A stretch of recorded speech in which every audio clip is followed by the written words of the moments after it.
Black box असतो. म्हणजे हे जे म्हणतात की जळलंय नाही तर तिथपर्यंत आग गेली होती आणि त्याच्या पुढच्याच बाजूला म्हणजे पहिले कॅन पेटले आणि नंतर विमानाच्या पंखातलं पेट्रोल पेटलं असं आपल्याला म्हणता येईल.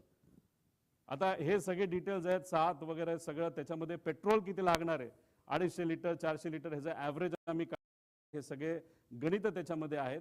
त्याच्यामध्ये आपण जर बघितलं तर मुंबईवरनं हे विमान जात असताना फुल टँक हे भरले होते. म्हणजे ते पूर्ण विमानचे जे पंखे असतात त्या पंख्यामध्ये जो टँक असतो तो फुल भरला होता. अरे फुल कशाला भरायचं, तुम्ही इथून उडत असताना तुम्ही जर उद्या जाऊन लगेचच बारामतीला जाऊन हैदराबादला तुम्ही गेला असता तर हैदराबादला जाऊन तुम्ही तिथं फ्यूल भरू शकला असता. काही लोक म्हणतील अरे बाबा महाराष्ट्राचं स्वस्त आहे, तसं सुरतचं जास्त स्वस्त आहे. मग आता 3-3.5 हजार लिटर जर त्याच्यामध्ये फ्यूल बसत असेल तर त्याला 10 रुपयाचा फरक काढला तर 30-35 हजाराचा फरक पडतो, मोठा फरक होत नाही. त्यामुळे एवढं फ्यूल पंखात पण आणि आत पण असं आमचं मत आहे की हे एवढं घेऊन बारामतीच्या दिशेने जाण्याचं कारण काय.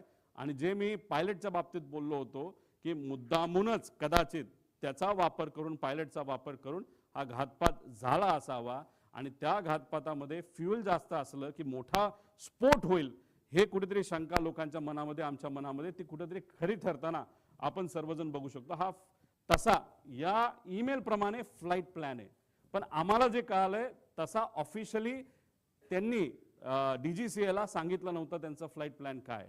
कारण त्याच्यामध्ये विषय एवढाच आहे की ते परत पुण्याला तर ते लँड करू शकत नाही, का पर्यायी एअरपोर्ट द्यावं लागतं.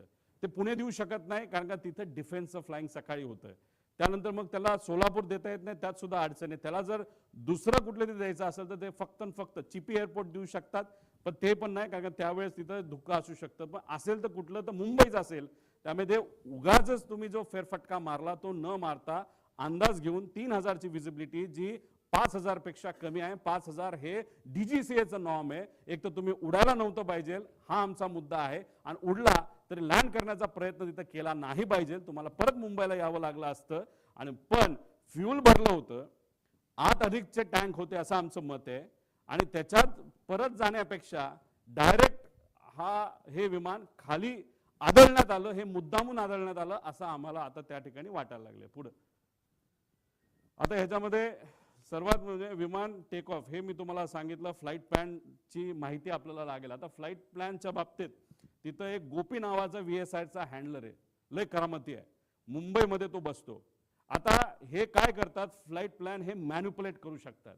हा जो इन्व्हेस्टिगेशनला उशीर चाललाय ना त्याचा पुढे जाऊन मी पुरावे देणार आहे ना, त्याच्या शेवटच्या बाजूला तर खूप वेगळे पुरावे त्याच्यामध्ये आहे. तर त्याच्यामध्ये मुद्दामून कागदपत्र बनवण्याचं काम हे VSR कडनं सुरू आहे असं आमचं तिथं मत आहे. आणि याच्यामध्ये जर तुम्हाला डॉक्युमेंटेशन बघायचं असेल, इन्व्हेस्टिगेशन एजन्सीला सांगायचे ईमेलचे पुरावे तिथं बघितले पाहिजे. कारण हेड ऑफिस दिल्लीला आहे, दिल्लीवरनं फ्लाईट प्लॅन हा खाली या गोपीकडे आला असावा, गोपीने ते प्रिंट केला असावा, त्याच्यावर सह्या घेतल्या असाव्या. त्यामुळे फ्लाईट प्लॅन आणि हे सगळे डॉक्युमेंट आहेत हे कागदी डॉक्युमेंट न घेता CCTVच्या खाली केलेले त्या तारखेचा CCTV असणारे, नाही तर ईमेलचं प्रूफ त्याच्यामध्ये बघा. हे जे कागदपत्र आता ते सगळे मॅन्युपुलेट करतील एका खोलीमध्ये बसून, कृपा करून कागदाला कागद जोडण्याचा प्रयत्न त्या ठिकाणी फक्त करण्यासाठी करू नका. डिजिटल प्रूफ आम्हाला पाहिजे, ही मागणी आमच्या महाराष्ट्रातल्या लोकांची आहे. पुढे आता ब्लॅक बॉक्स पुढे जळतो का.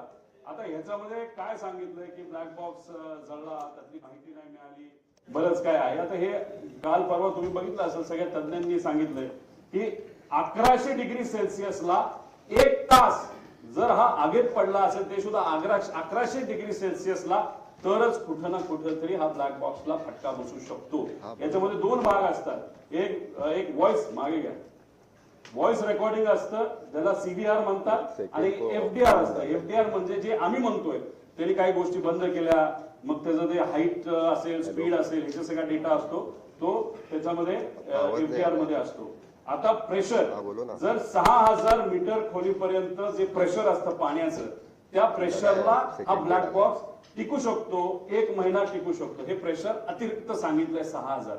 म्हणजे समुद्रात वेगळं असतं, म्हणजे कितीतरी हजार हत्ती त्याच्यावर उभे केले, एवढं प्रेशर त्याच्यामध्ये असतं. आणि आगीच्या बाबतीत मी सांगितलंय. आता आगीच्या बाबतीत लोक म्हणतील रे असं नाही, तिथं खूप मोठा ब्लास्ट झाला.